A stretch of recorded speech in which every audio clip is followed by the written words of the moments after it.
বিকাল ৪টার দিকে সচিবালয়ের প্রধান ফটক ভেঙে শিক্ষা উপদেষ্টা ও স্বাস্থ্য উপদেষ্টার পদত্যাগের দাবিতে এভাবেই ভেতরে প্রবেশ করে বিক্ষুব্ধরা, ভাঙচুর করে বেশ কিছু গাড়ি।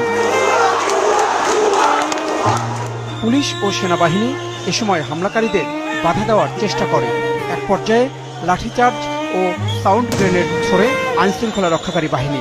এ সময় আহত হন সচিবালয়ে ঢোকা অনেকেই। আবার আমরা এই চুলায় দিতে নামাই আনবো। উপদেষ্টা, শিক্ষা উপদেষ্টা, তাদেরকে গদি থেকে ছাড়াতে হবে।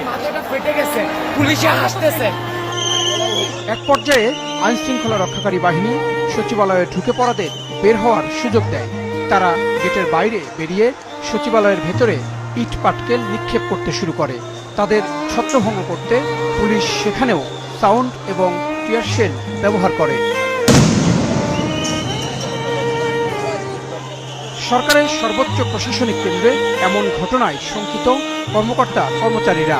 ৬০০ গজের মধ্যে কখনোই সচিবালয়ে আসেনি। আমি ২৮ বছর চাকরি করি এখানে, ২৮ বছরের মধ্যে আমি দেখিনি এরকম।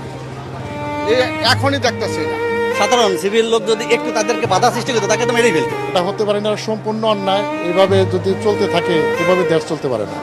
এর আগে দুপুর ২টা থেকে সচিবালয়ের প্রধান ফটকের সামনে তাদের দাবি আদায়ে বিক্ষোভ করছিল শিক্ষার্থীরা। সহনশীলতা দেখাতে যায় তো এই অবস্থা, সহনশীলতা দেখাইতে হয়, কারণ আমরা তো সর্বোচ্চ পর্যায়ে ধৈর্য সীমা যখন অতিক্রম করে তখনই আমরা প্রতিহত করি, যখন আমাদের একটা আসে। বিকেল 5:30টার পর সচিবালয় ও এর আশপাশের পরিস্থিতি নিয়ন্ত্রণে আনে পুলিশ।